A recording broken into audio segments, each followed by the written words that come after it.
Hi, this is Wendell Champion, and as many of you know, I'm running for Congress here in Texas, Congressional District 18.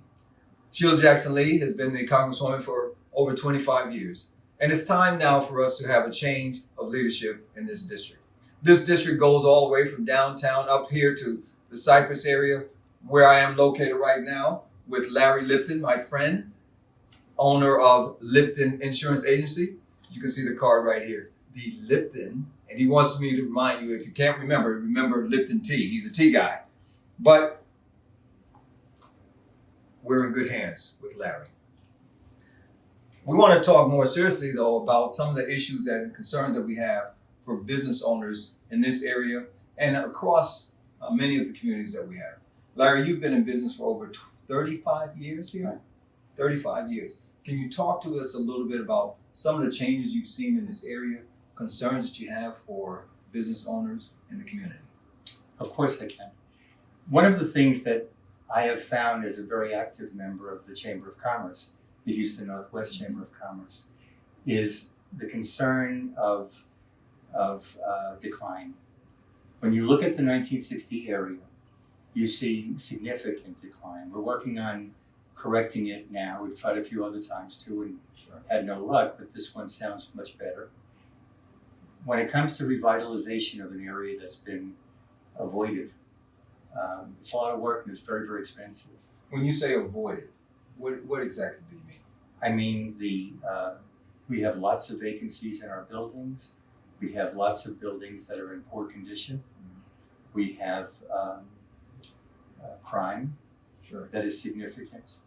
We have just about anything that you could find in an area that people have lost interest in.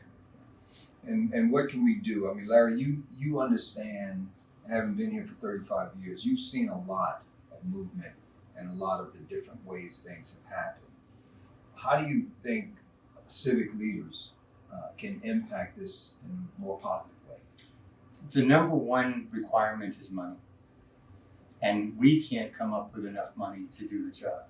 We're working on management districts to see if that will solve it. Sure. Step one is to make it happen, to create it.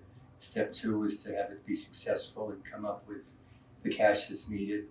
My front window in this building looks out on the 1960 area, right near Kirkendall. I've watched the changes over 35 years, and they're nothing to be excited about. Sure. So we have people who say, I don't want my area to be like the 1960 area. 1960, of course, is the name, one of the names of this street. And yet, even though there's a lot of wealth in this community, even though we have representatives, both federal and state and local, we nobody has stepped up really and said, we're going to fix it. Yeah. Now, in my opinion, when I look at other states, I see people who are representatives find ways to come up with money to do big jobs. Sure. Federal people coming in and taking care of local problems. And it's interesting you said that. You said federal people taking care of local problems. When we look at a House of Representatives, and that's a position that we're running for here, Congress, House of Representatives, by definition, a representative is supposed to look to the needs of the community, find what those needs are, take it to Washington, address those needs, find solutions, create solutions, or come back and say we simply can't figure it out. That's what a representative is supposed to do, House of Representatives. So when we talk about a congressperson, a congressman, or a congresswoman, we're supposed to be on the ground, aren't we? Absolutely. And we're supposed to make connections with the community through the businessmen, businesswomen, through the teachers, the clergymen, everyone that's here, and say, what are your concerns? Isn't that what I'm supposed to do? Absolutely. Okay. And so that's my desire. And one of the things you and I talked about earlier was, how do you give incentives, if you will, to business owners to help their businesses thrive, and the reasons why we want to do that. I mean, we really look at the value of the business owner, local business owners, as truly being the heartbeat of America. Would you agree with that? Sure. Talk to that. What we do? You What know, can we do? As you said, I've been here 35 years. Tommy Ripley, just down the street, has a muffler repair and a car repair business that's been longer than that, since the early 70s. We have a lot of people here who have invested, who have watched the area decline, Sure. and that's depressing. Sure. And it's not good for business, because you have people who will say, we know about crime, we know about the problems down there, I'm going to go somewhere else. Sure. And when I opened this business in May of '85, Don't talk. I'm done. Don't. No, no. But when I started this business back then, it was a really kind of a pretty area. Sure. It's still not terrible right where I am, Sure. but surrounding areas are hurting. It's like our state reps. There are those state reps who are, you see them everywhere. You see them absolutely everywhere. Then you see the other ones that you only see when it's time to run for office.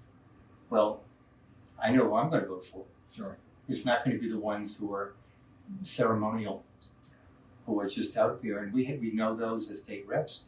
We know those as congresspeople, representatives. There are those politicians who, for example, love a camera, and they want to be everywhere Sure. that they're to show that they were there, but they're not actively involved wherever it is. Sure. And that's huge. Our 1960 area is an area that has declined. So wouldn't it be nice if our representative found ways to funnel money to us Right. that would help with revitalization? Again, we're working on it ourselves, but we need a lot of help. And Larry, I will tell you that that's why I'm here. I mean, you and I have crossed paths over this last year of campaigning to the point where I think you've built a positive relationship, so much so that you get to understand the way I'm thinking. I wouldn't be here today if I didn't feel that way. I believe that. I know that. I know that. And without even mentioning the names, there are some great representatives and politicians in this area. And I look forward to working with our commissioner. I look forward to working with our state rep in this area. Some great gentlemen that are doing great things for this area. But it does require having that congressional representative working with the commissioner, working with the state reps to really solve the issues and find the problems that exist and bring in solutions. There are ways to have appropriations in the federal level to help the local level. That's what we're supposed to do. Now, of course, they come with stipulations, but when we bring all the players to the table with the right ideas and the right heart for the people, then we can get things done. And I'm not talking about finding money and just sending it down without having accountability. No, not at all. But when we have areas that are flooding, when we have areas that don't have the right highways, and we have homes that are being devalued because of things that we think are out of our control, but we simply haven't addressed them properly, then we have to have leaders that come along to say, what are the problems? How can we fix them? How can we help? Well, Harvey, for example, was exactly what you're talking about, Hurricane Harvey. We lost lots and lots of homes, lots and lots of businesses, many of which 2.5 years later are still not all repaired. Sure. We're working now at, I guess, the best level that's possible, considering the funding to make more repairs, to dig out the bayous better. Sure. And I think what happens, Larry, and we'll come back and really visit this again, but what happens is when we talk about areas that we consider to be the more affluent areas, we sometimes forget that the economic impact is relatively just as hard as it is in some of the less affluent areas. True. And in fact, when you have someone who's a senior and they're living in a home, maybe they're a widow or a widower, and something goes wrong, like a flood, those individuals are truly impacted hard. And we forget about that. Just because the average home value in the area is much higher than some of the other parts of town, we're not supposed to not have representation. And so we have to remember that no matter where we are within this district, we have to have people, leaders, not just legislators. There's a difference. Mhm. But we have to have leaders that are willing to get involved and find out what the concerns are, regardless of the socioeconomics, regardless of how much money we have or don't have. We're all in this together, and we've got to figure out ways to win together. You're right. And, you know, in fairness to the current representative, Sheila Jackson Lee, she's been at this job for 24 or 25 years. Sure. She's absolutely paid her dues. Sure. She's put, I'm sure, parts of her life aside Sure. so that she could do that. And God bless her, she did a lot of good stuff. Yes. I am a terrific proponent of term limits. It doesn't matter how good the person is. You always need new ideas. And You need fresh. that's right. And I know if I were doing the same thing for 25 years, even running my business, I'd give most of the responsibility to my office manager because she's a lot younger and has got a lot more pep.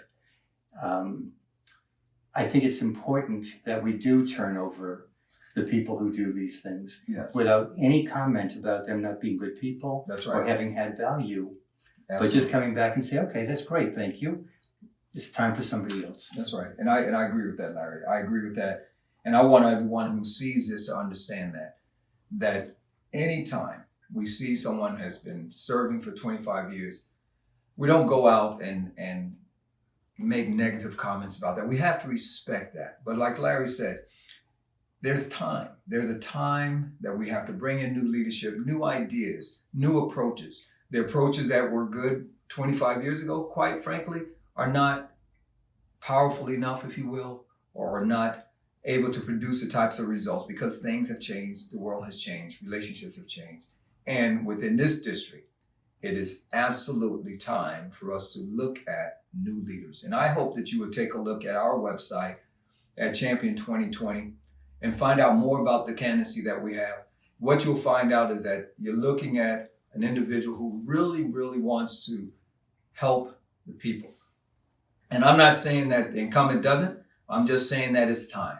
And I think we can all agree that everything and everybody has a shelf life. I mean, it's just the way it is. As times change, things change, leadership needs to change as well. I'm here again with Larry Lipton at Lipton Insurance Agency. It's an all-state agency right up here on 1960 or Cypress Creek Parkway, right past Kirkendall Road. Come up and talk to him a little bit about your needs. I'm sure you'll find out that he's a great guy, and like the slogan always says, you're in good hands with Allstate. So you're in better hands with Larry. Thank you so much. All right, and God bless you.